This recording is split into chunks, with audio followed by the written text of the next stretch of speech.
everybody, welcome back to D&J's Epic Quest. I'm Justin. This is, This is Derek. How's it going tonight, buddy?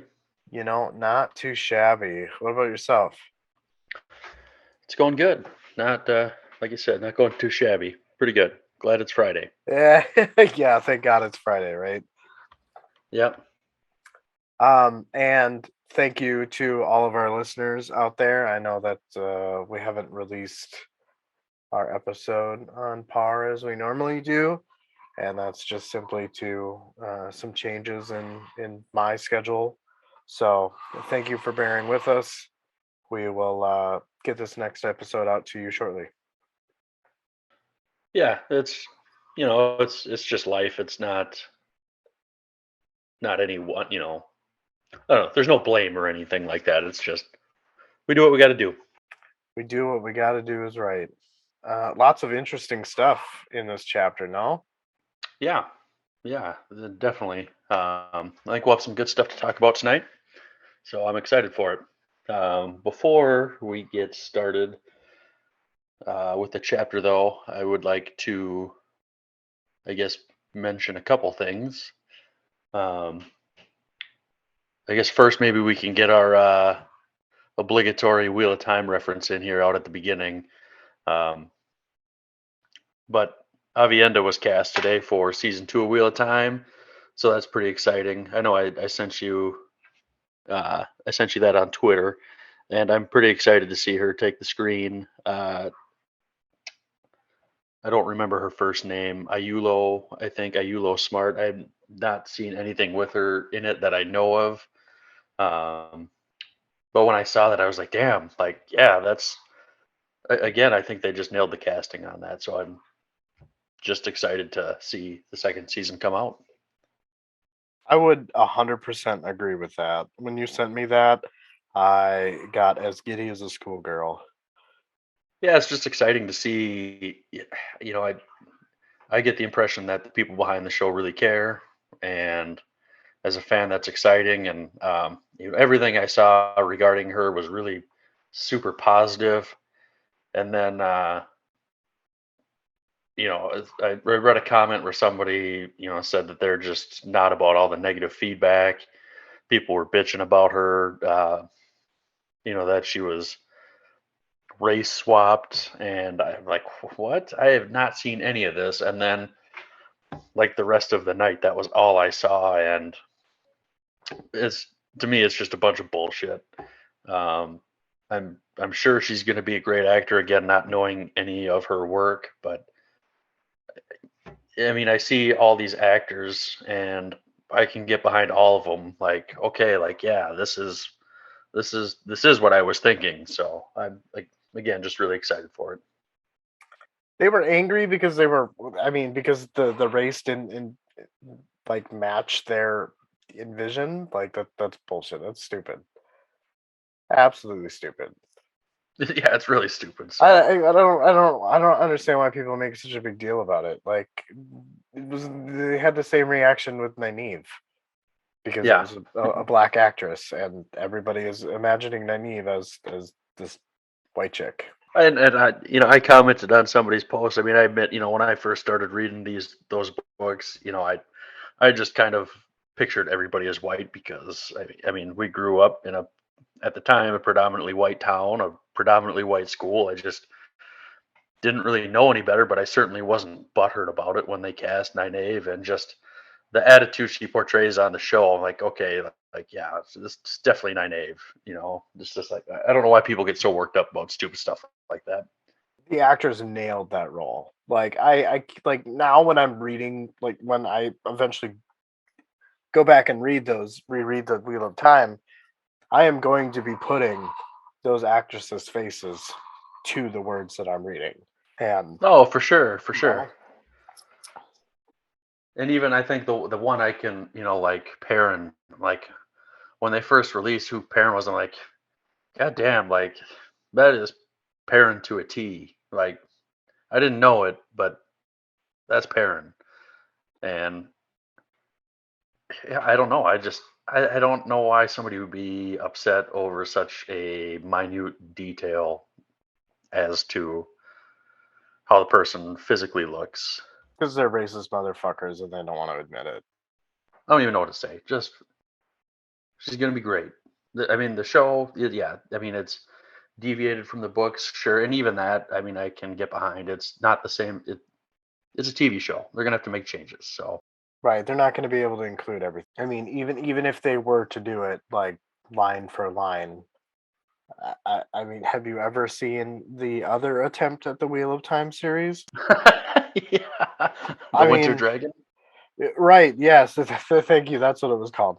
Uh, I mean, yeah, I would have to say that was probably more in line with how the prologue from Eye of the World starts off. But God, fuck, that was hard to watch, dude. Yeah, yeah, it was. So I enjoy it for what it is. We've got a Wheel of Time TV show. Like, who would have thought we were ever going to get that out of a 14 book series, I 15 also, books with the prequel. right, right.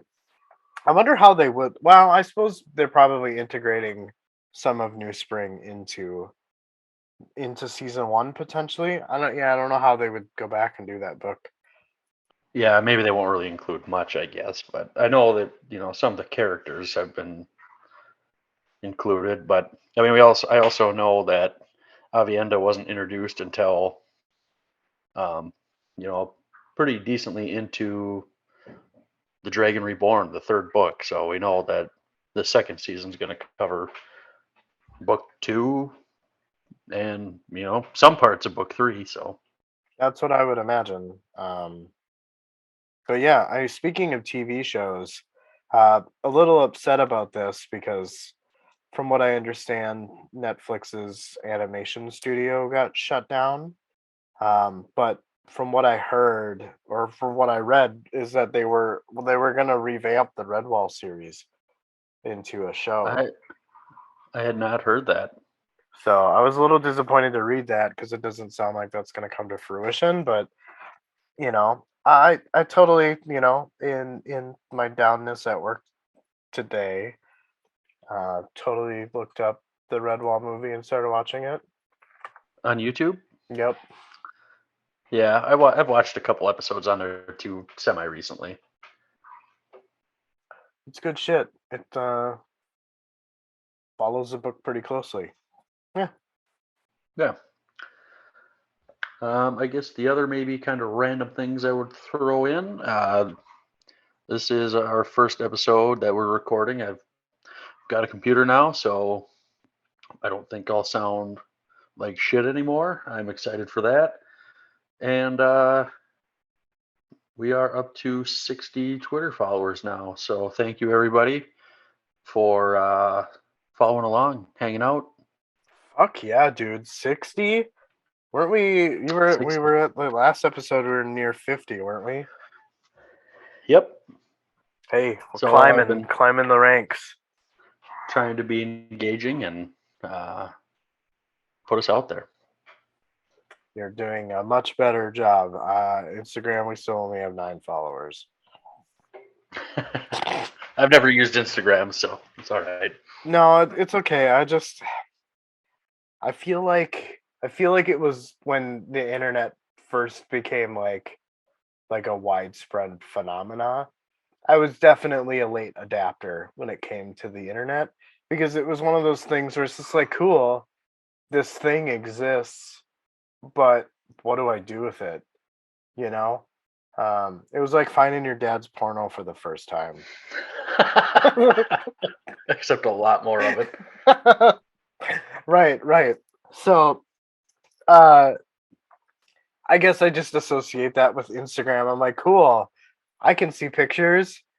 What do I do? Like, maybe I just need to get out there and search some of the Malazan books of the Fallen hashtags and kind of take it about the Derek method. But I'm just even with social media and the ability to hide behind stuff, I'm still pretty shy. So Hey, but we're doing this, and I'm the same way, but it's a little different when it's not. I feel like it's different. It's not our own individual personal account. It's I feel like it's a little bit easier to be more outgoing. Right, and I 100% agree, and maybe it'll take me a little bit of time to break out of that shell a little bit, but the instances that I see mainly on Reddit where folks are like, "Hey, I'm dabbling into, Gardens of the Moon, like I don't know what to think. I tried reading it before, I had struggled." So like any type of spoilage information that I get, I totally avoid, but if it's like a preview subject line like, "Hey, I'm struggling or I'm having a hard time," then I'll like open it up and read the post. I won't read any of the comments, and I'll just write a comment saying, "Hey, me and a buddy are doing blah blah blah. You should check us out." Yeah, it's a good way to do things, and hopefully we can get a little bit of exposure that way. I think so too. And also, we're I wouldn't call us experts because we're going through it for the first time. But we are going through each chapter and we're breaking it down and kind of surmising it to the best of our abilities, and as well as taking a humored kind of adult approach to these characters as well as the serious side of things, and breaking down the things and the interactions, the environments, the story building and all of that wonderful stuff. Right. Yeah. And so far, it's been a lot of fun. It's been a blast. I look forward to this every week. Like, it's fun. I I do too. Well, Um, any other random things you wanted to throw in? like story related or just bantery? Whatever. No, I mean the only segue that I have is I don't know about you, man, but I'm missing Tattersail's soft pillows right now. I'm excited. I'm excited to see if she pops up in the next couple of chapters because I am missing her pillows. I would think we will have to be seeing the other set of characters here pretty quick. Yeah, and at the end of the episode, I've got a theory about our other friends. I can't wait to hear it then. Sweet balls. Well, let's get into chapter 7 of Gardens of the Moon. You want to take her away, man? Yeah. So here we go. So we start off with, or I don't know if it's a haiku or what it is, a poem of some sort. I'm not smart with those types of things, but it reads, I see a man crouched in fire who leaves me cold and wondering what he is doing here so boldly, crouched in my pyre. Gadrobi Epitaph. This one, as after we go through this section here, um, I feel like it was a pretty direct, uh, I guess, story to what that was referring to here. But a summary of this first section in what are we on? This was chapter 7. Did you say chapter 8? Sorry, I don't even remember. Chapter Chap- 7. chapter 7. You're right. We have Krupp. Croup. He is dreaming again and walking out of the marsh gate along the south road, then to Cutter Lake Road. Croup comments on the color of the sky, which is silver and a pale green, and says all is in flux, and that the coin has entered the boy's possession, though he knows it not. He sees an outcrop of trees and a figure sitting by them as they burned. The figure turns to face Krupp, and asks if he was summoned, if it was he who summoned him, and that it had been a long time since they had walked on soil. Group says he has not summoned them and thinks that they are an elder god, which, as I was reading things, I've got strong vibes that uh, whoever this was a god of some sort. The figure replies that they are Kroll. Krupp was right.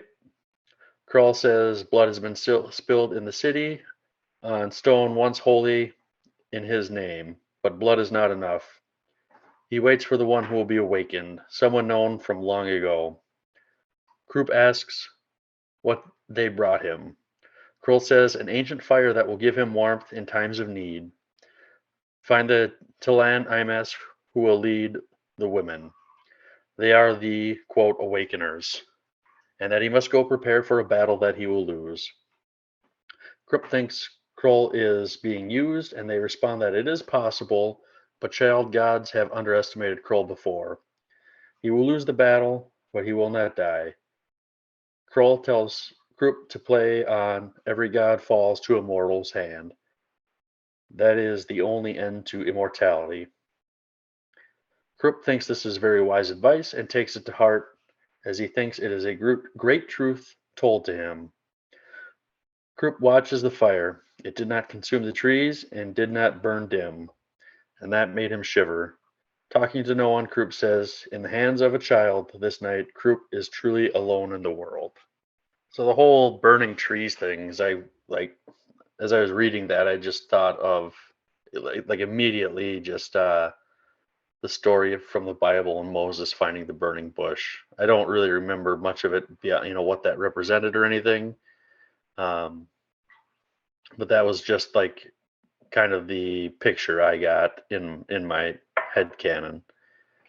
And then Kroll talking about where blood had been spilled on a stone that was holy to him.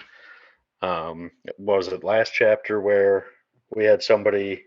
I don't remember who it was, but somebody shot somebody, one of the assassins, on top of the roofs in the tower. There was a Kroll's tower, or I can't remember the word that they used for it, but um, something in his name was there, and there was a death there.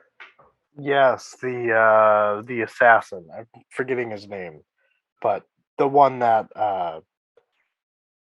was going to shoot, or the one that shot at Crocus. I forget his name. I feel Yeah, like he was I set don't up remember offhand either. right. I feel like at the beginning, or at that in that section, he was it. I don't know. I read it as like he was going to be a major player, and then he died within the same chapter. So I don't remember his name. So that was, I guess the kind of the big takeaway was from this part was we've met an elder god, and he's going to be facing some sort of adversity here. Fighting a battle that he's not going to win. And Krupp now needs to find this leader of the women. And at first, I was thinking, is he supposed to find Tattersail and her crew? But then I was looking it up in the index and glossary, and I don't think that Tattersail is Talan IMS. So I think he's looking for somebody we haven't yet met is what I'm thinking, but I'm not 100% sure. I think. Well, if you remember, it very. I mean, the Talan MS was briefly mentioned in the first or second chapter of this book, but remember, they are the undead army led by Lacine. So that is what I think Kerul is talking about, is that they're to seek the woman that leads the Talan MS, which would be, from what I understand, is Lacine. Okay, I will agree with you. But then, like, my question is, and maybe this is just me not like, I feel like this chapter was distinctly confusing. Like, not that I didn't understand the events that take place, but like, where does all this mean? Like, I know that you talk about Karul Tower, and it was Tallow. That was the name of the assassin. It was Tallow. You know, his blood essentially being spilt, not exactly on Karul's tower, because I feel like the shot came from that tower. Um, and I think that's what he's essentially trying to say, is that murder took place, not necessarily like at the literal sense, like, oh, blood spilled on my tower, so now I'm back, type of thing. I guess I kind of thought it was, like that there was actual, yeah, somebody got murdered, but to me, I felt like it was more the actual blood than the act itself. But that was just my feeling. Interesting. Yeah, I guess I mean, it could mean so many things, but Yeah, and it might not be something that we really get a payoff for, r- one way or the other. I mean, it's definitely an introduction to an elder god, and at this point, I feel like he's been mentioned a few times, but we've never had any type of like conversation with him as far as any of the other characters either. So it's it, I guess the way that I envisioned this section was I know that you see like an outcrop of trees burning. I imagined it as like bums over a fire. Not necessarily that the trees around them were on fire, but they like he was sitting in at a fire and Krupp essentially joins him and they're both like warming their hands in the fire having this conversation. But yeah, we definitely have different takes on that, which is more than fine. There's nothing wrong with that. We just it's funny how you can read the same words and just have different, a different vision for those words. Right, or just, yeah, get a completely different, you know, design of how you imagine these characters interacting. Yeah, but that's what makes it fun and cool, and we just have different. I don't know if I want to say ideas, but kind of ideas. Right. I guess I'm curious.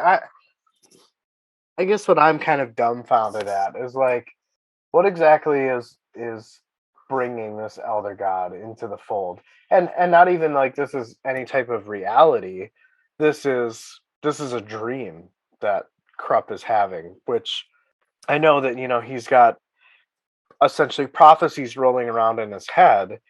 So is this some type of like foreshadowing to something that has yet to be revealed? So and also like who's he battling? Is he preparing to battle the Awakeners, which are the Talan Mass, or is he battling these like child gods?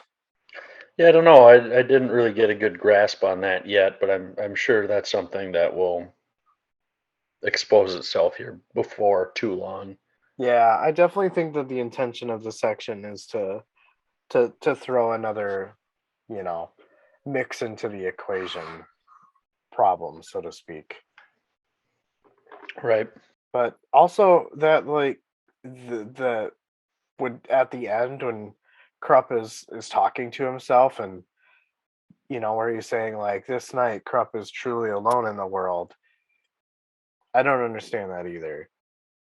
And at the same time it's like hauntingly beautiful. He has this interaction with some type of elder god who says all of these very strange things to the reader that we are observing but maybe not have any type of comprehension for.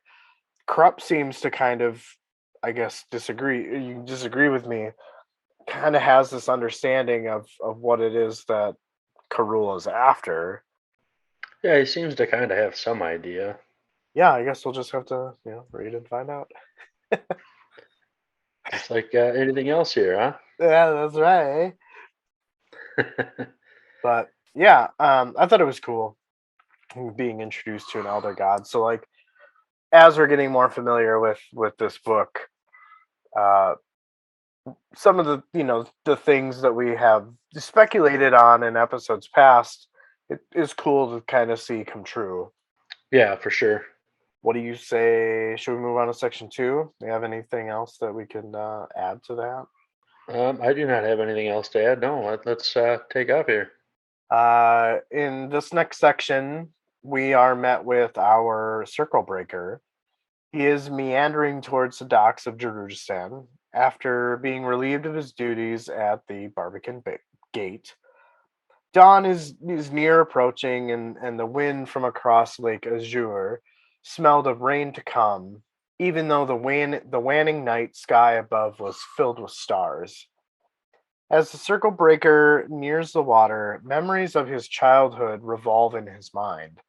Memories of freeman privateers, which I took as pirates, roaring into the bay from mysterious ports, Adventure rang on the lips and heart of his memories as a youth. As he reaches the foot of the stone pier, thoughts of his time from his youth rush into his mind, and the many crossroads of age and experience almost seem like desperate or fated. And and I took this as he seems to be reflecting on his journey from childhood to where he is now as an adult. And he wonders if desperation is only for the youth. As he pops a squat on the pier's stone wall and watches the tide wash in and out, he looks to the right and, with his gaze, follows the slope upwards towards the summit of Majesty Hall. He has the thought, never reach too far. A lesson he learned from when he was on a pirate ship, sinking and burning in the middle of the sea. Scholars, recalling the incident, had said that it was the fall of the Freeman privateers. His thoughts turn to the standstill that occurs at Majesty Hall because of the assassination of Councilman Lim. The council running in flurries and speculating rather than focusing on the matter at hand. Councilman Orr following even the smallest trail as his sure win was snatched from him at the last moment. He reflects back on reaching too far and recalls that the day that the Eel's agent reached out to him, his fate was sealed. As we wait for the Eel's agent, he thinks about Turban Orr and that his only defense against the cunning man was the circle breaker's anonymity. The circle breaker would deliver a message to the agent of Eel. Out of fear, he had written a plea for help. But even though he had written the plea, he seems to be having extreme doubts about asking for help. But he can't face Turban Orr alone. Removing the scroll, he opens it up and then is kind of forced into another crossroad, and he chooses to rip it up. He hears the sound of a coin spinning in the back of his mind, and he thinks to himself that the sound sounds sad. Circle Breaker then leaves the pier. The agent of the L would simply not meet his contact and move on. Circle Breaker heads up the street and enters his room, and it's said to the reader that he allowed himself no space for memories, so nothing could mark him in the wizard's eye or tell the sharp-witted spy hunter details of his life. And in his own room, he remained anonymous to himself. Dude, this was such a depressing section. Like, yeah, I don't even begin how to describe it. I just felt this guy's like sadness. Yeah, I kind of felt like he should have just jumped off the pier instead of sitting there. Maybe he contemplated it. I mean, nothing is alluded to suicide here, but I, I, No, no, not at all. I guess nothing has been revealed about the circle breaker. I mean, we don't even know his name. We know he's an agent of the Eel, but like, why is it that he would be going up against Turban Orr, and in what way? I'm not sure.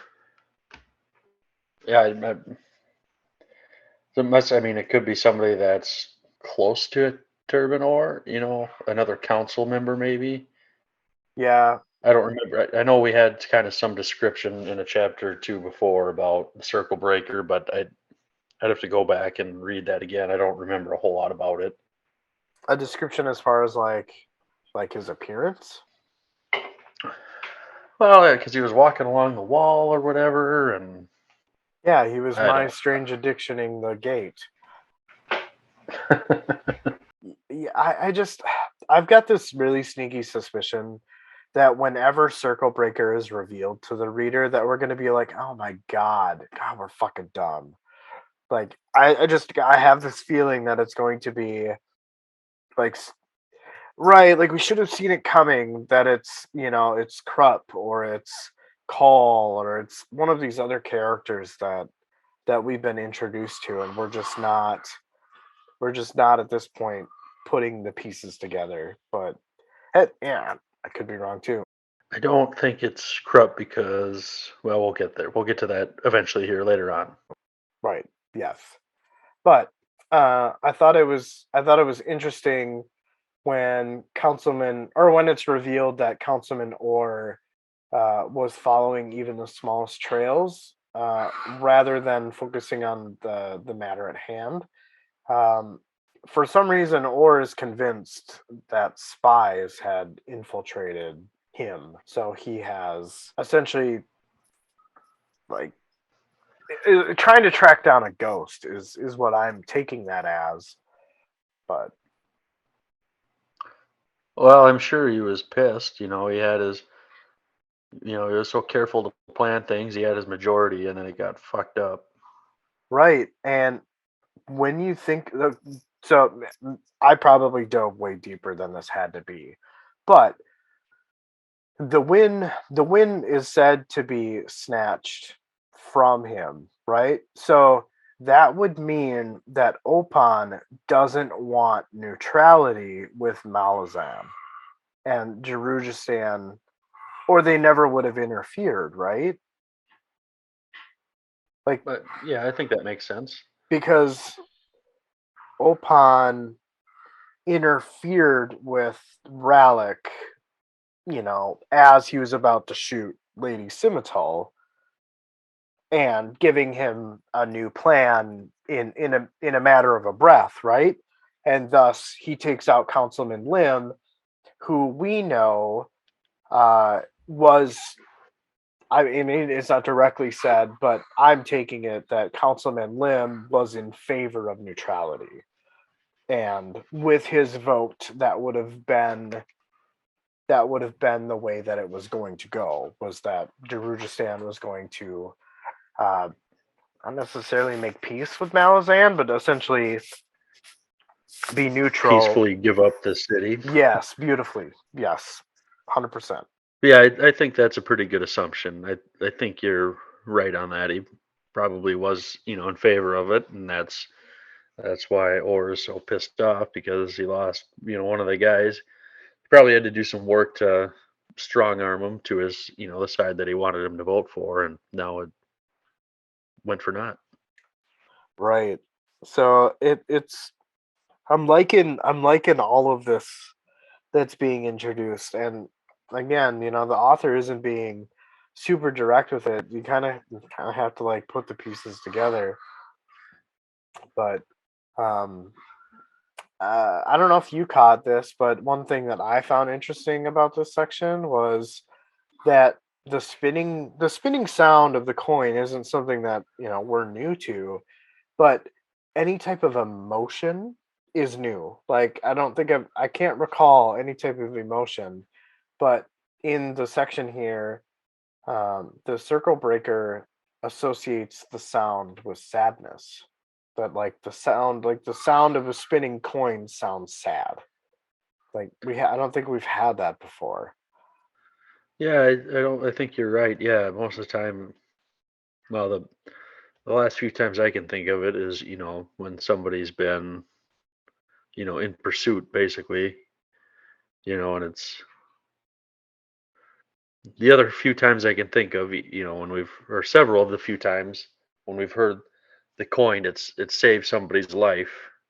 He's dropped down to pick the coin up, and the crossbow bolt goes over. Well, I think it was Crocus goes over his head. Right. And this time, there wasn't really any immediate danger that we're aware of. Unless this informant was going to take him out or something. But I don't really think that was implied or anything.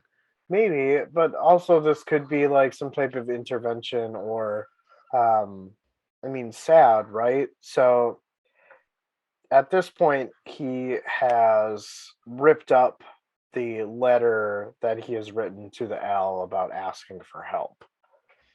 So if the coin spinning has a sad connotation, is that is the author trying to tell us that that was the wrong crossroad to take?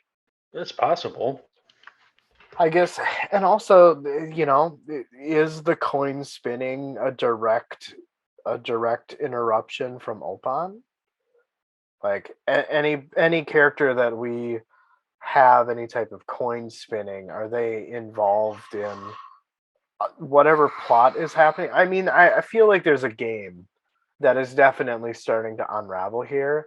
So is Opan selecting these players, and we're getting a sense of that because they hear a spinning coin and then a plan is changed, or you bend down to pick up a, yeah, I feel like there's just so many possibilities. I think it's somebody who is going to have some influence in the events to come in some way, shape, or form. Whether they're a major player or not, I guess we'll find out. But it seems like they've been identified as somebody who's going to be in a position where their actions can influence things one way or the other. Yeah, very true. I would agree with that. Cool, kind of little surreal, like surreal scene. Um, and also, I like the progression of time in this chapter. Have you noticed that most of these sections start off with like a description of the sun rising? I did not notice that. Small little takeaway, and again, not really too revealing to the rest of the chapters, but as the story starts off, right, like Krupp is dreaming, like it's clearly night, and then this section, it's described as like the light is slowly waning in the horizon, and then the next section, there's another description of like light flooding into the window, blah blah blah. No, I did not notice that. Though that's a cool pickup, a cool read to notice that. Cool, thanks, man. um yeah, um, I guess that's all I had, as far as that little section. What are your thoughts? I don't know that I have anything additional to add to what you have there. I feel like you covered things pretty well there. Thanks, man. Well, I guess you want to take her away on section 3 here? Sure. So we transition to Lady Simtal, and she is pacing, and she had spent a lot of gold the past few days trying to smooth things over. Lim's little bitch had hardly grieved before becoming Murillo's arm candy, and Simtal thought Murillo might be worth cultivating. In quotes there, maybe doing a little digging, seeing what she can get out of him, because he was good at being seen. Turbinor was in her bed, and she asked if he had learned anything.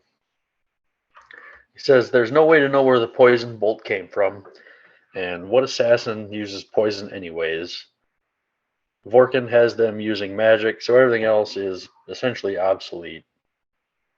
Yeah, I mean, if you can use magic, what are you going to use poison for? Um, Turbin also thinks that Lim's assassination was not connected to her, that it was just coincidence, that it was on her balcony. But Simtal doesn't buy it. She doesn't believe in coincidence, especially since it broke the majority on the night of the neutrality vote. Turbinor starts to get dressed. Simtal wants to know where he's going. He says his influence is needed at the debate that is still going on. Simtal retorts, in quotes, to bend another councilman to your will? Yes, he says, and other things. Of course, the spy, says Simtal. She'd forgotten about him.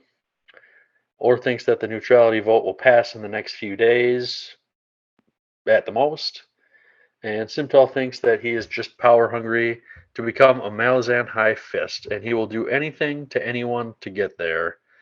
Just he's just gonna railroad anybody that's in his way. Darujhistan be damned. Or says that the fall of a city is inevitable, better to be peaceful than a violent one. Simtal reminds him of what happened to the nobility in Pale, and he says that there are different circumstances in Pale that are not in Darujhistan. But if Darujhistan's nobility are killed off, it's probably not going to be the worst thing to happen. Simtal asks if Moonspawn is still there, and Orr says it is, but they haven't figured out how to get a message up to it yet. Simtal says maybe everybody up there is dead, and wants to know if the council thought of that. Turbin says that they have, and Simtal says that she wants him killed. Orr says maybe, and asks if he'll see her tonight. Lady Simtal replies, maybe. So I felt like when Lady Simtal said that she wanted him dead, that she is probably referring to Animander Rake, since they were talking about Moonspawn. That was kind of my thought on it. But beyond that, it seems like Lady Simtal might kind of be the jealous type a little bit. A little bit of a jealous. And I mean, did you interpret them as fucking? They were fucking, right? Oh, 100%. Okay, all right. I know that her, vagina is of ice to every councilman, but yeah, Probably like throwing a hot dog down a hallway. sticking your finger in the ocean, Right. fucking a bucket of water. A big one. Right. Yes. I don't know very many small buckets, but uh, yeah. My going back to your the quote him killed and you thinking that it's Anamander Rake. And I know that like I teased this with you a little bit over the week, but here's my interpretation of that is I took that statement it as her former husband, which I think is Cole, which is the drunk dude from that table scene in the last chapter. Because at one point, Simtal asks or if he's been keeping tabs on her dispossessed beloved. Originally, and this is where wording comes into pretty big play in just this author and the way that he writes, is for the first oh man, I think I read this chapter maybe about 3.5 times maybe, but it wasn't until the last where it said where I picked it up as dispossessed instead of disposed. The whole time I had been reading it as keeping tabs on her disposed beloved, but it's dispossessed. To which Orr replies with, I always keep an eye on him for you. He hasn't sobered up since you tossed him out on his ass. So I think that she refers to him being killed as her beloved she kicked out. And he no longer has possession of like the estate. Kind of like, if a divorce for whatever reason goes sour and one side gets more of the other because of blah blah blah reason, which now that I'm thinking about it is I'm wondering if that is the reason why Rallick wants Simtel killed or has this like personal vendetta. Well, it's not personal. It was personal because he is a friend to Cole, who is a drunk. So it's just that's where my mind is going, and I think that is likely a possibility. Is that Simtol and Cole were lovers, and he was kicked out because at one point in the backstory of Cole, Crocus thinks or wonders if he used to be something more and thoroughly believes that prior to him being a drunk all the time that he was something more. So there's just these really like 2, 3, maybe 4 pieces that are making me think that that they're related. Pros before hoes. Bros before hoes. Yeah, that is a good theory, and as you talk about it, I can see that, and it does seem to make sense in my head too. But I could be totally wrong and just drawn at straws here. But I'm gonna stick with it. I will die on that hill. All right. Well, I'm not going to try to convince you to come down from it yet. Sweet. Because the only other thing I can think of is that I don't really think it was a coincidence, that Lim was killed on her balcony. You know, Well, I mean, we know it's not a I think coincidence. she's right on that. So Yeah, in her perspective, she has no idea. Or, I mean, she's right to have that thought that it's definitely not coincidence. And we, as the reader, I mean, we know better because it's been revealed to us that that was intentional, that he was killed. well, I did not remember that part then. The Because Rallick, remember in the previous chapter when he hears the coin spinning and Opan's intervention to have him not shoot a Simtal but kill or to kill Lim. Yeah, it's maybe it's just because it's been 2 weeks, but that part's just not sticking out to me. I'm not. It's not. I'd have to reread it, I guess. But I will trust you. Yeah, it's all good. And I think that we each kind of take turns surmising these sections, and I feel like when you are surmising a section, you have more to take away from it because you're analyzing it much more deeper. And That's probably true. vice versa for me. I believe that was a section that I had to diagnose. So, um, but again, all part of the beauties of the podcast. But yeah, we as the reader know that it was purposeful to kill Lim, not the intention, because the intention of Bralick was vengeance for some of the before said theories, um, and Opan intervenes. Thank you. Oh, I was going to say intercede, even though that would work too. Um, into Rallick's original plan and tells him a better one instead, and he moves his crossbow a little to the left and shoots. Take somebody else out. Yep. Which I mean, I feel like it's coming clear, and I said it earlier, but the Opan wants Darujhistan and Malazan to go head to head. Yeah, I think so. And at the end of the podcast, remind me to come back to that because I have maybe a larger view, idea or theory about Opan. The end of this episode or the end of the book? The end of this episode.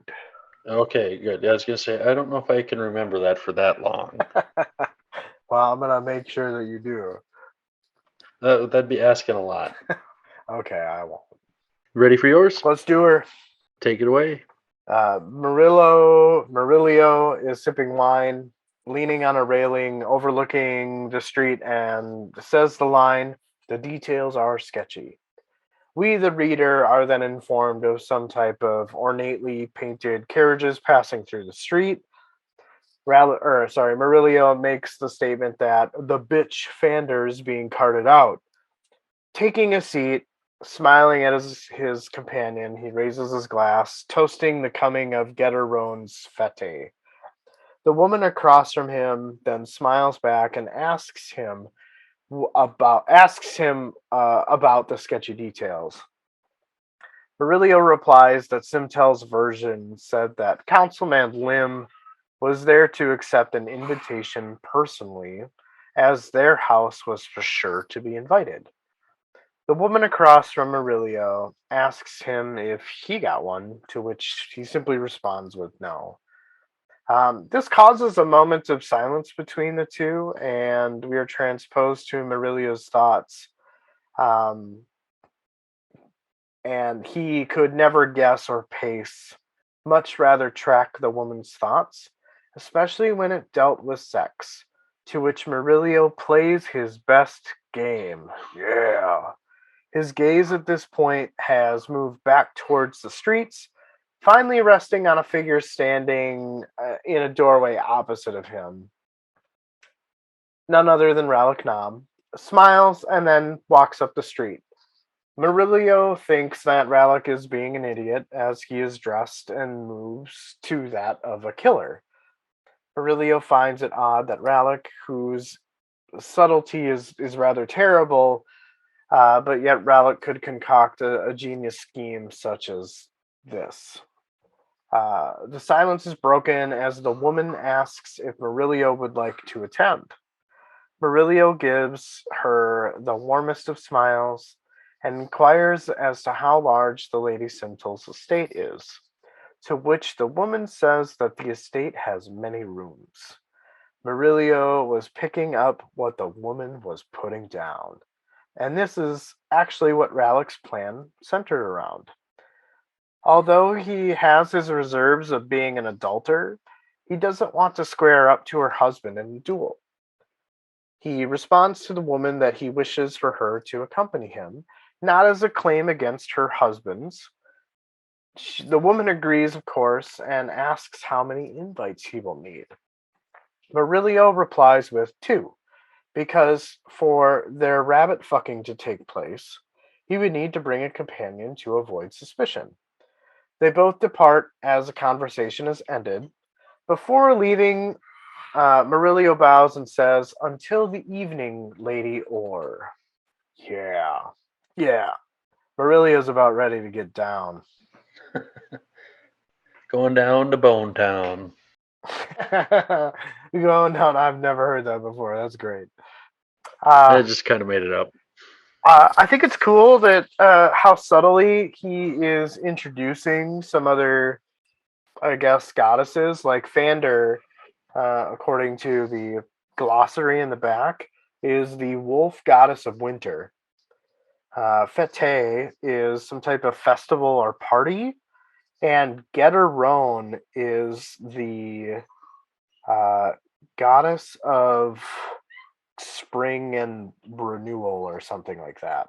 So they're basically saying goodbye to winter and hello to spring. And there's some type of party going on, and to celebrate, I guess, the seasonal change, the Lady Simtal is throwing like a party to which all of the nobles are invited. Not a bad idea. If winter sucks, might as well have a party. Winter does fucking suck. I wonder if these guys have to deal with stupid drivers too. Slow your horse down. Yeah, probably. Probably not the same way that we do. No, no, they're probably not going as fast. Yeah, I really like this little section because we get a, you know, obviously the plan is for Murillo to seduce Lady Orr, right? Which we already know another Orr. So this is Turban Orr's wife. So essentially, Turban Orr is cheating on her. She's cheating on him. I can only assume, this isn't the first time she's doing it. So there's definitely more at play here. So is this like, are they just together because they're a power couple and maybe like live on the side of polyamory, or is this just their being fucking assholes? I would feel like it's probably some sort of I don't know if I want to say like arranged marriage, but there's some sort of advantage for them to be married. Right, because I'm assuming that they are probably both from nobility. They both have power, or as a council member. We don't really know much about her, his wife, but yeah, I think that you're probably right. It's some type of arranged marriage, or they're not necessarily in love with each other. They're more powerful as a couple than they would not be. Right. I also really love the reveal of Lady Orr. Like the whole section, you're wondering who this woman is that is married, but like they're definitely gonna go find a place to fuck in Lady Simtal's estate. Hopefully in every room. Like that would be great. But yeah. I just thought it was cool how they revealed who the lady was at the end. It's just kind of like a mic drop moment a little bit. Yeah, because I don't really know much about Turban Orr outside of he wants neutrality and he's a council member. Well, I don't know that he really wants neutrality. I think he just wants what's best for him, what's going to get him the most power. Oh yeah. You're right because Simtel makes the accusation that he just wants to be part of the Malazan. That he wants to be a high fist of the Malazan Empire. Right. Yeah, he's just trying to climb the ladder. And I mean, I totally understand his perspective, right? Like we've mentioned the lackluster army of Darujhistan before. I would have absolutely no faith in that either. So, if I wanted to continue to live, like what better place than to, I don't know, be in good, better to be at the right hand of the devil than in its path, kind of a thing. Right. That's true. All right, man. What do you say about taking on Section 5? Or did you have anything else that you wanted to add? No, I think I'm ready. I didn't have anything else, I don't think. Take it away, Jelly Bean. So, next section here, we go back to Rallick. Rallick, he's walking down Moral Street of Jewels. Two guards watch him. Ocelot had said to make it so clear what he was that only a blind man could mistake what he was, which was a killer. Rallick made that painfully obvious. The guards watched, but didn't bother him. There was no law saying he couldn't look like a killer. Like the common folk, Rallick hated the nobles, but they made for good business. Once Malazan showed up, he figured that would end. The Empire did not allow Assassins' Guild. Any that were good enough were drafted into the claws. Everyone else was made to disappear. So, I don't know, I'm guessing they probably wind up in a hole in the ground somewhere. Nobility didn't fare any better. He still had work to do, however, and wondered if Murillo had gotten invitations. He and Murillo had argued. He didn't want to sleep with a married woman. He preferred widows, but eventually he gave in. He thought maybe he was worried about getting into duel with Turban Orr, but Rallick thought Murillo could handle himself, as he trained and practiced with a rapier with him and thought he was an adept with it. Rallick had been wandering.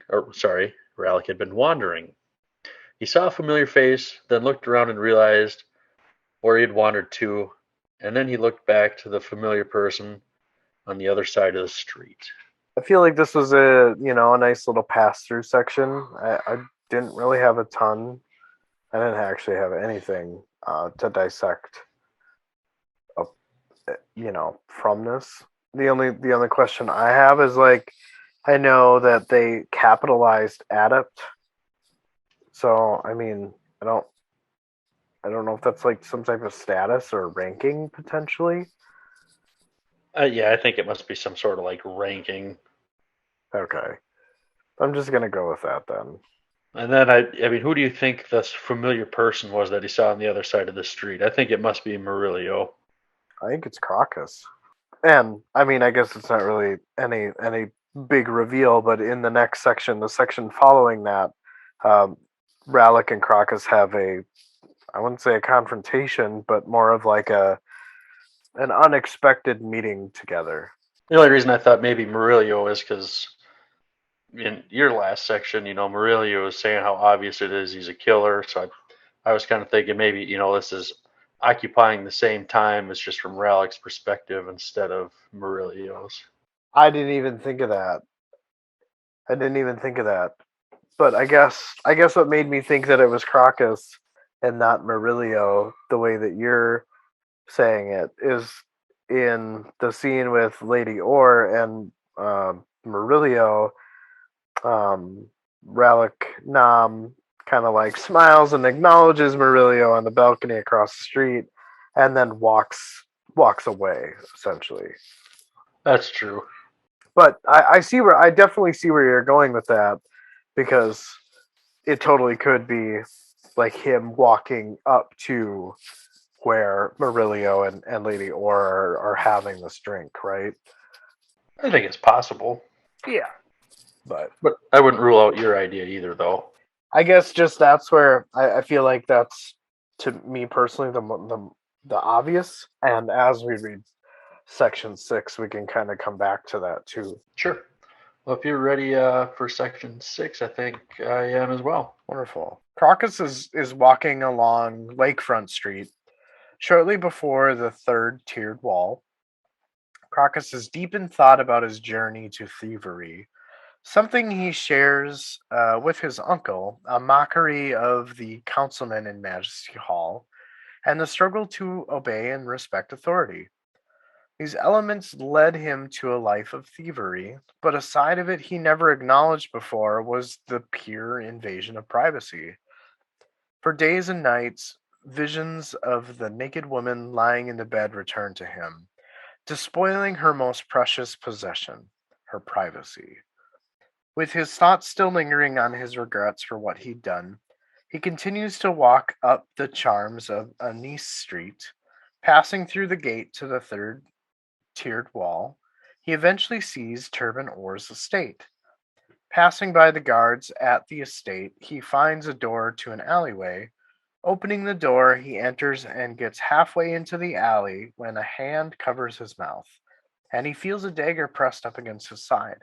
Frozen, he is turned around and meets the eyes of Rallick Knob. Rallick tells Crocus to leave Turban Orr's estate alone, and with a shrug of indifference, he assures Rallick that it was just a thought, and continues on his way out the alley back onto the street. As he continues to walk, to the left of him, he observes the high gallows hills and notes that the 5 nooses are still swinging, letting us, the reader, know that it had been a long time since a high criminal was hung. Crocus wonders if Rallick had followed him, thinking that the assassin had marked Orr as a potential contract.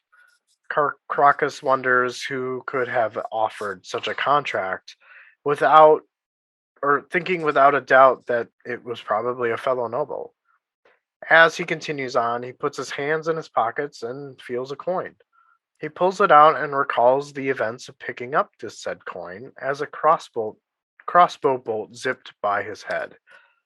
In the morning light, he was able to study the coin more in-depthly, noticing the first side had the head of a man, with some ruins of a language he didn't recognize. Flipping the coin over, he observed the other side to be a woman. He wonders where it had fallen from, or possibly how it managed to come into his possession. By this time, Crocus had departed the East Gate and was now traveling on a road called Jetsom's Worry. His destination was Worrytown, on the outskirts of the last free city. Making his way to the Worrytown's largest structure, a tavern. He passes by some refugees from Pale. With the coin still in hand, he enters the Boar's Tiers. He sees a familiar figure who is gesturing wildly. Krupp is telling an elaborate and probably exaggerated story to a man sitting at the table. Crocus pats Krupp's shoulder on the way to joining the table, and the story essentially ends. The other gentleman leaves. Krupp has called the bar wench and asks for some drinks. As the drinks are served, Krupp asks Crocus what he can do for him. Crocus, kind of whispering to Krupp, tells that it's about the last time, saying that Krupp would be out here trying to sell the stuff. Krupp elaborately tells him that he hasn't sold anything, and then Crocus asks if Krupp could return the items to him at a later point. At this point, Krupp kind of notices the coin in Crocus's hand and asks if he can inspect the coin. While doing so, Crocus makes the comment that he plans to thieve the Orr estate. Krupp, still inspecting the coin, is listening, but not at the same time. He's making comments about the coin's make and design, kind of bashing it, really. And then he kind of comes back to Crocus's comment about the Orr estate and tells him that it would require caution. Krupp then asks Crocus if he could do him a favor and if he could check outside the inn for a merchant with a green wagon. Crocus gets up and he does, and outside he finds nothing. Returning to the table, Krupp sets the coin down and tells Crocus that it's worthless. Crocus says that he doesn't really have any interest in selling it, but that he would actually like to keep it for good luck. They both, at this point, finish their drink and head back into town together. As Krupp arises, he observes Crocus looking at his hand. Krupp asks, "Well, what is the matter?" And Crocus replies that he must have picked up or touched red wax somewhere. And then they exit and leave the inn. I thought the whole bit with Krupp inspecting the coin was really neat, but I did not remember the very end part where Crocus thinks he touched red wax or picked it up somewhere. Did not remember that at all. Yeah, it's like the last like 2 or 3 sentences, I think. The red wax will tie into the last section a little bit. Yeah, so this is, going back to the section before this, this is why I think that it was uh, Crocus that Rallick was seeing on the other side of the street. Yeah, that does make more sense. So I agree with you there. That's makes a lot more sense. Seems quite a bit more likely. Right. Um, but I mean, the one thing that it doesn't really make sense to me is that in the section with Rallick walking down Marule Street of Jewels, and then Crocus walking along Lakefront Street, and then eventually turning down another road that didn't match Marule Street. So it didn't quite make sense as far as like the street names, but I'm sure we're missing something. Yeah, I mean, maybe different groups of people just have different names for the same streets, or yeah, maybe it was just a different street. Right. Yeah. Or like a kitty corner or the parallel, or one side of the street is Lakefront and the other is Marule. Right. But I thought the high criminal, like the high gallows hills, that little segue was kind of cool to me because, and I didn't write it in the summary, but I noted it that according to this section, there is like a high Gallow Hills and then there's a low Gallow Hills, and Crocus makes the comparison to the fact that it's been forever since a high criminal was hung. So I'm assuming like a criminal of nobility, but with the low Gallow Hill, the ropes are replaced like almost constantly. So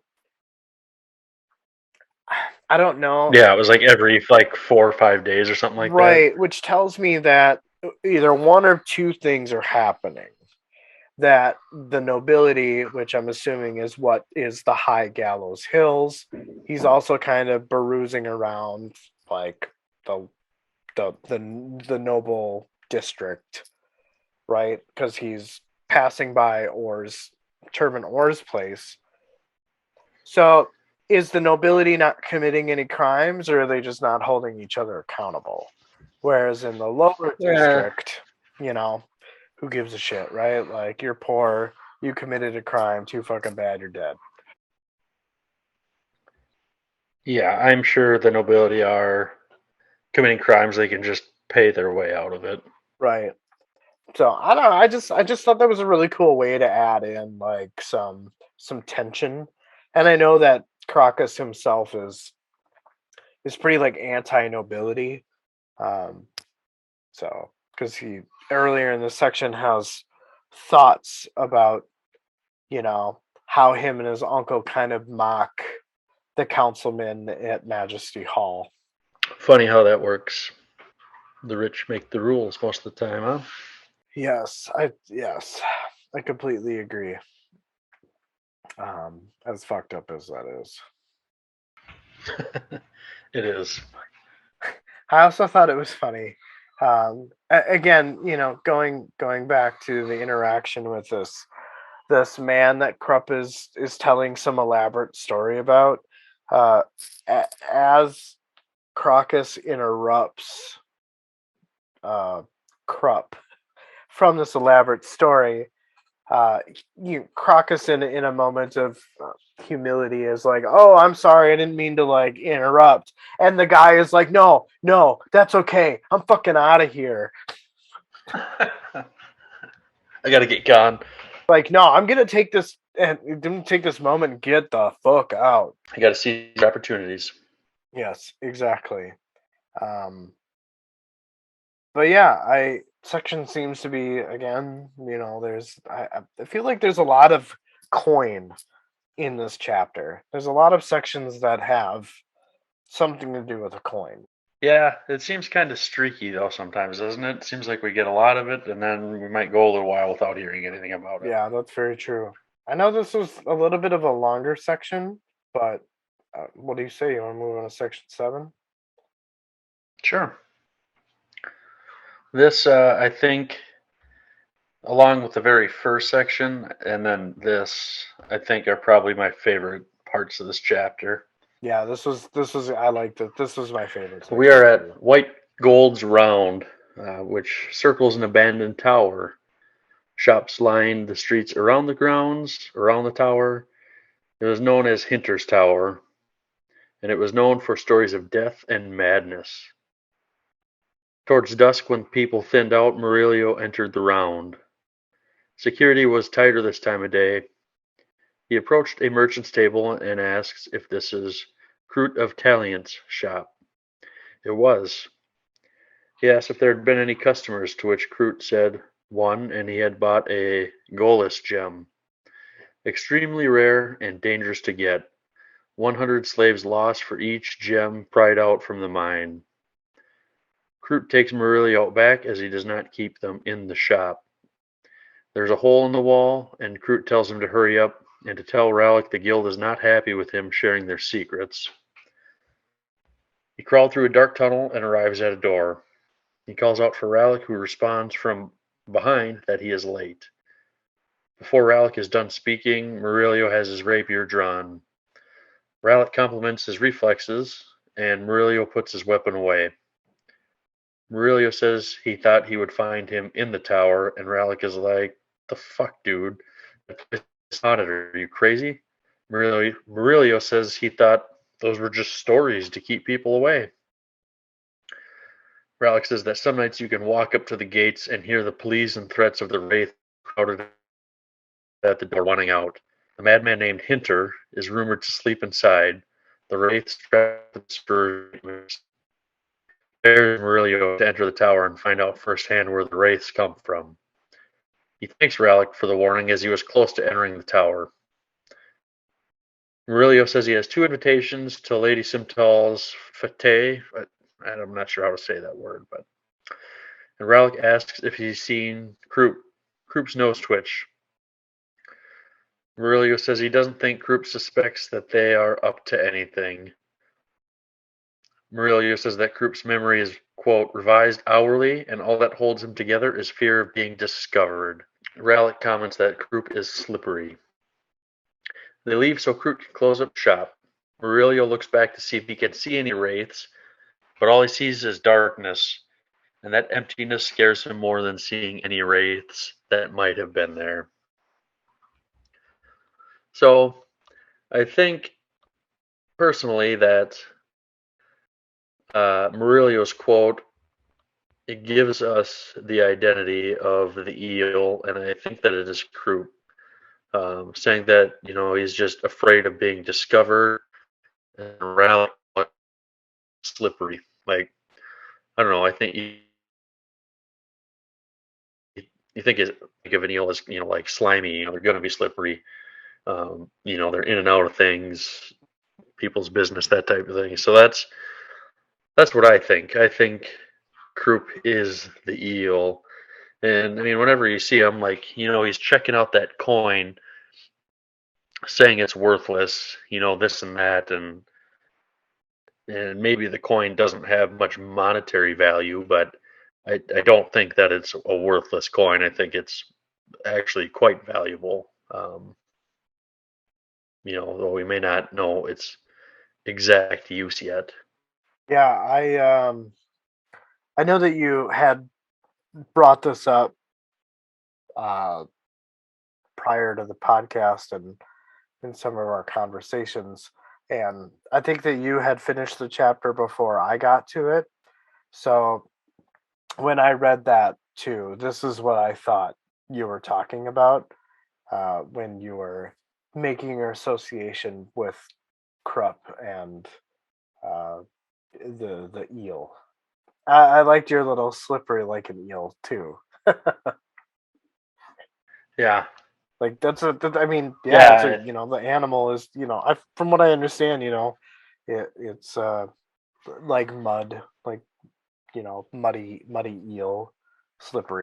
I think it's subtle enough. It would be easy not to pick up on that. But for whatever reason, when I read that, it just jumped right out at me. Like a drunk friend falling out of a car. I don't know what you Oh, mean. that's how hard it hit.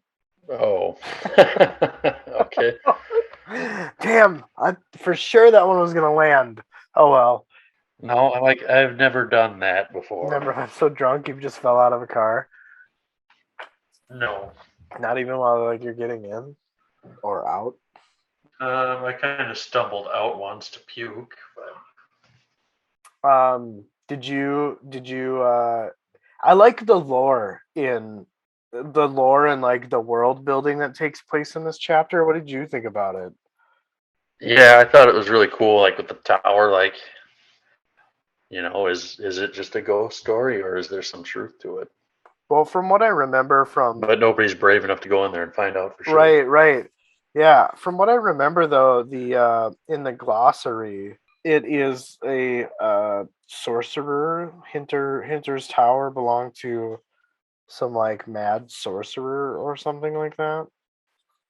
I don't know if you saw Yeah, they that. talk about that a little bit, in the yeah, but it was neat. And then even when they're talking about these gyms, that you know 100 people died just to get these things. That's an insane cost. Things got to be insanely expensive to get. And it's crazy because we have no idea where this thing is. you know, as far as this world is concerned, we have no idea what any type, like where it is, where it's located, anybody from it. But to get a sense of that much from that little of information is pretty phenomenal. But I I guess it's weird to me that they're using the word wraith. It's not something that I would commonly associate with like the dead. Um, I don't know. I guess I can see it, but that's just me. Outside of the wraiths, which I thought were cool and really world buildy, uh, and the Krupp, and associating him to the eel, um, which also brings us back around to the circle breaker, right? So we know that the circle breaker is fears Turban Ore, and going up against him and being anonymous, that the only thing that is in his favor is the fact that like nobody knows who he is outside of Krupp potentially.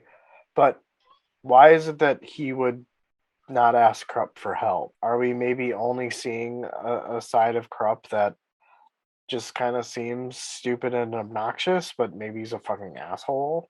Yeah, I think he's definitely got like two sides to him. I mean, he's talking to himself in third person all the time, so I mean, he kind of almost makes you wonder if he's got split personalities or something. Yeah, I get that sense too. I think that there's something there. I think you're dead on there. But yeah, I guess I'm cool with moving on if you are. Yeah, for sure. All right, we got another long one, so bear with us. Bright morning pours through the windows of the alchemist Baruch's study. Still in his pajamas, he is sitting at the Jammy jammy jams. jams. He is sitting at the map table.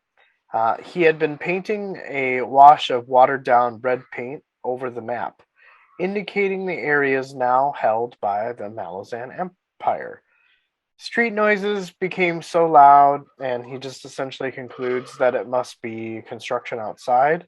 A loud crack startles Baruch, and he accidentally knocks over the inkwell onto the map. Baruch gets up and crosses the room to the window. Looking outside, he asks the workers who is in charge. Like, hey, you down there, who the fuck's in charge?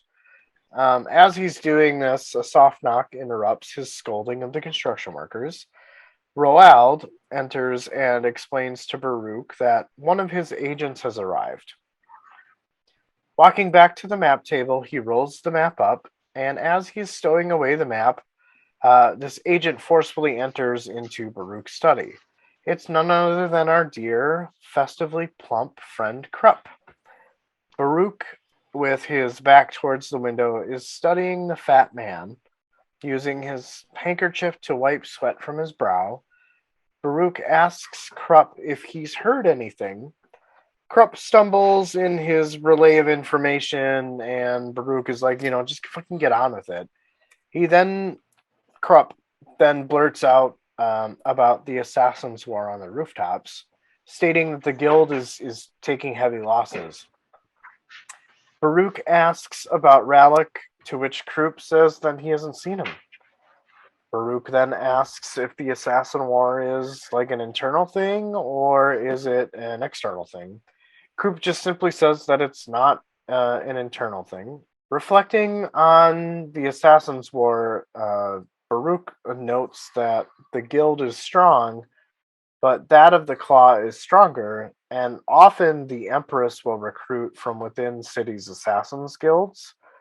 And unable to discern the purpose of this Assassin's War, and even just the war itself, Baruch dismisses Krupp, and Krupp is like, no, wait, I have more to tell. Joining Baruch at the window, he begins the long, drawn-out explanation of luck and fate and the aura of twins. Baruch simply responds with, open? Or opan? Krupp, raising his hand, reveals a wax disc. During this, Krupp is speaking in what I'm interpreting as prophecy. So Baruch feels this pull and can't quite understand or comprehend why he's got this pull to this series of Krupp's words. Finally, breaking from the trance, asks if Krupp is speaking of a coin. Krupp lays the wax mold of Crocus's coin on the windowsill and tells Baruch to study it. Baruch, using his warren and his powers, lifts the coin into the air and studies the side with the lady, then turns it over and studies the side with the lord. The coin mold starts to spin, like suddenly and out of nowhere, and Baruch's warren is resisting the pressure that is growing with like a sound. Eventually, the warren collapses, and Krupp mentions that no mage's warren can stand the twins' wind. I thought of fart that when I read that. The disc is still spinning and engulfs in like blue flames and is like splattering like hot wax like all over, and then it essentially just kind of dwindles into nothing. And as it dwindles into nothing, the pressure and the spinning sound fades with its disappearance. Baruch, braces himself against the windowsill and asks who bears this coin. Krupp replies that it's a lad known to him, Rowlett Call, and Murillo. Baruch states that it can't simply be a coincidence. Baruch then explains that Opan has entered the gambit, and all that Krupp has named must take part on his mission.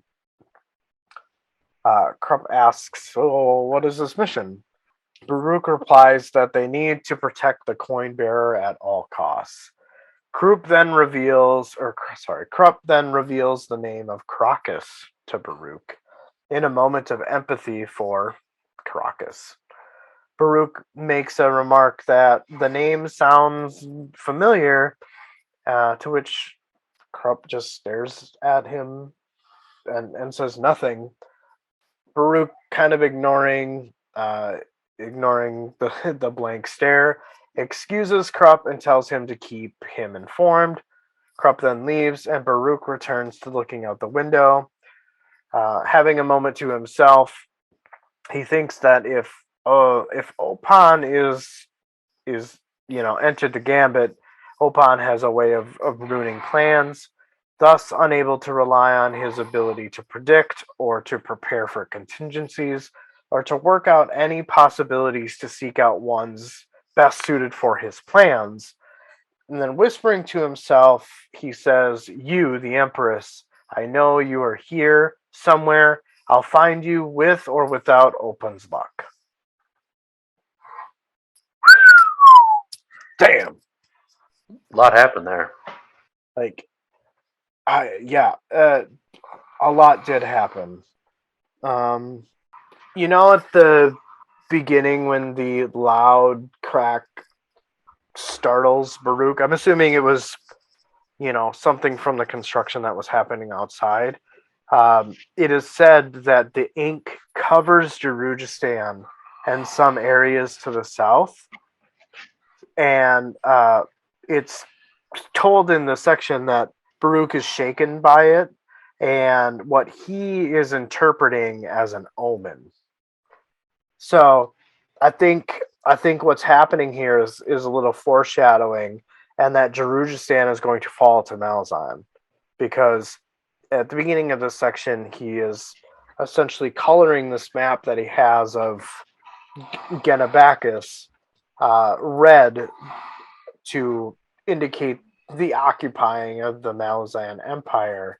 And this little tidbit of, as the inkwell is knocked over from him being startled, he sees that as an omen because the ink now covers Darujhistan and areas of the south. I don't know if you caught that or not. I remember reading that and thinking that too the first time, and then a few sentences later, they kind of revealed, that, and I was like, oh well, damn it, I kind of wanted to have that. Yeah. But also in this section, Krupp says that he hasn't seen Rallick, but we know that that's not true, or we know that isn't true, right? When did he see him? Well, I mean, I'm assuming that these chapters are um, in kind of like sequential order, so it wouldn't be anywhere in this chapter, but in the last chapter for sure, because they all have their little table conversation at the end of chapter 6. Oh yes, yeah, I think you're right. So Yeah, I don't know why you lie about that. that's kind of where I don't. Krupp is just giving me some weird vibes, because also, if you remember in the previous chapter when he gets a message from, or Baruch the alchemist gets a message from the L, that was delivered by our circle breaker. And in that message, it says, we the L, or whatever it said, we align with your motivations. So is Krupp just like, there's just something about what he's doing that just doesn't make sense. That's I think he's kind of playing both sides. He pretends to be dumber than he is, I think, to avoid suspicion. We know that he doesn't think of himself to be a fool. So he definitely feels like I think that he thinks that he is smarter than everybody else. And I think that we touched on that a little bit in some of the previous episodes, but I think that like it's starting to come back to a little bit of fruition, because all these like really small, tiny, like almost like missable things are alluding to it. Yeah, I think like I said, I think he's kind of pretending to be dumber than he is, but he's at the same time, I don't think he's as smart as he thinks. Yeah. And also, we're getting more of Opan. And I'm now you don't have to remind me, but this is where I think I'm going to talk about my theory with everything that's happened so far and Opan Okay. is I think that Opan is playing a game here, but I think that they are playing two games or potentially more than two. And I think this because if you remember, when Ganoz is pretty like after he's been stabbed by Sari, we get that scene where he's like in that purgatory type scene and Opan, approaches him, right? If you remember, the man was scared of whatever it was that they heard coming, and it was the woman, the lady, who was like, "No, no, no, no, fuck that. We're gonna fuck with this guy," right? But so my thought is like, what if the lady is in Ganoz's corner and the Lord is in Crocus's corner, and they are interfering with this, and Baruch and Krupp kind of are starting to see a little bit more of the picture than the reader. That'd be interesting. Yeah, like is it some type of bet? And Karul is now in the picture because Opan is doing something. Yeah, I feel like there's so many things that anything could be that it's hard to like pinpoint the exact, I guess, reasons.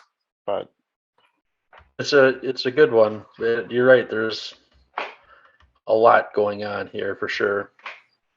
a lot of things are coming into the realm. But um, I guess outside of this chapter, and what are your thoughts on like how do you feel as far as like the familiarity with how the book is going so far? I feel like it's kind of hard to predict where things are going to go. I've got a little bit of an idea, like in the short term where things are going to go, but beyond that, I don't know. I mean, I have a really hard time saying, I guess. Yeah, I mean, well, because like we know in the first section that Karul, like, I don't know if he really reveals, but he like tells the reader that like it is mortals that essentially take down the gods and kill them, right? It is how I interpreted that like statement that he said.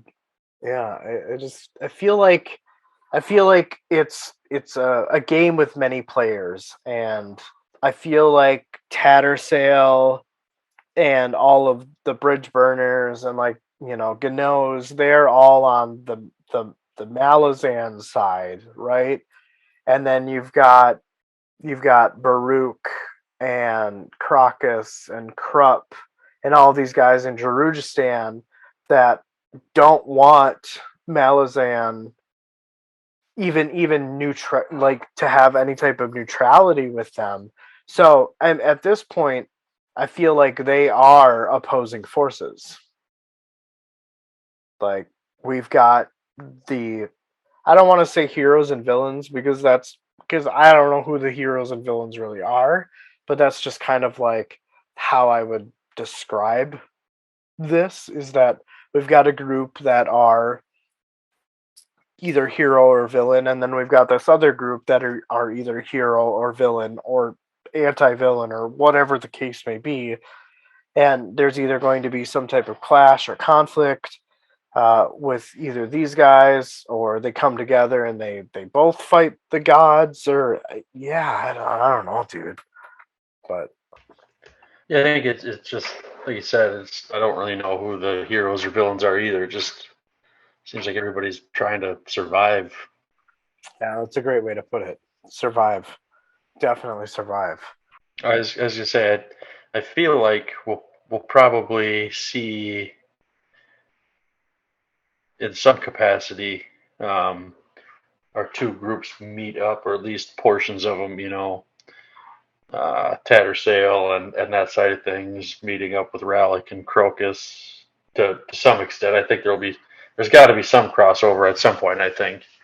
I I agree. I think that there's going to be some type of confrontation's probably the worst word, but some type of interaction between the two groups. Yeah, I think so. I mean, maybe they all get together and they decide how much the Malazan Empire is a piece of shit. Could be, and then they just kind of join forces and go after the Empress. I guess we'll just have to read this next chapter, which, from what I understand, is literally like 11 pages long. So I guess I'm not sure if our next podcast will be anywhere near 2 hours long. If we have a 2 hour long podcast over 10 pages, I will give this up.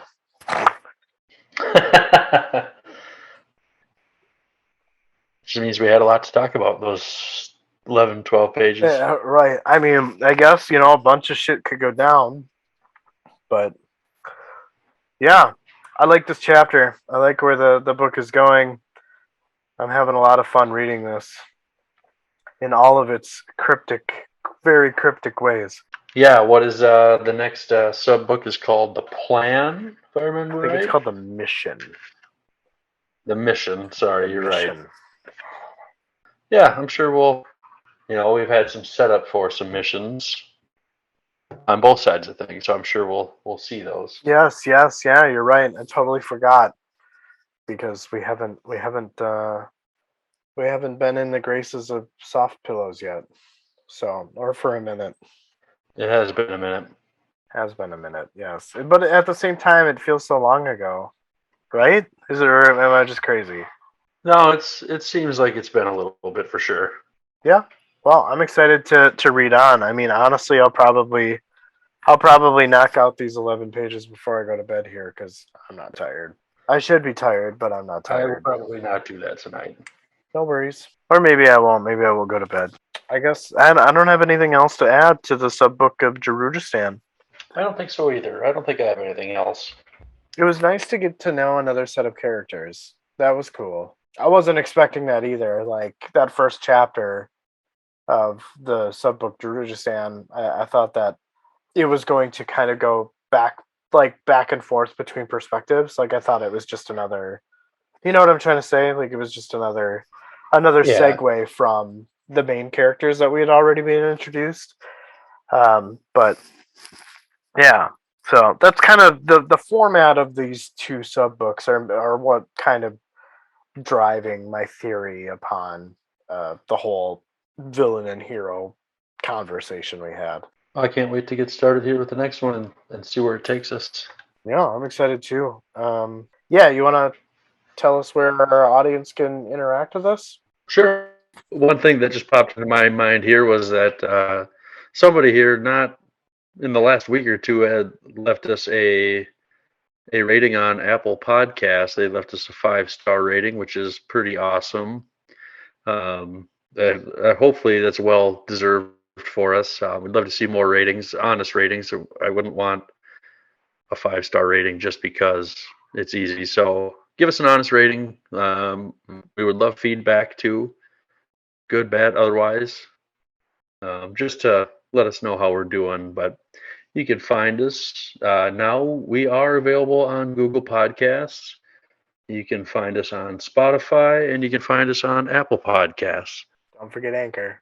Anchor, yeah, that's kind of Spotify, isn't it? I always thought that there were two entities because there's two links, but I could be wrong. Uh, okay, so Anchor, Spotify, Apple, and Google. So you got a few choices where you can find us. And you can also interact with us on Twitter, Facebook, as well as Instagram. all you got to do is search for D&J's Epic Quest or D&J's Epic Q. We are a bit more interactive on Twitter than we would be Instagram or Facebook, but feel free to give us a follow and a like. Definitely. All right, man. Well, as always, it was good to talk to you, and enjoy the rest of your night. You as well. We'll talk soon.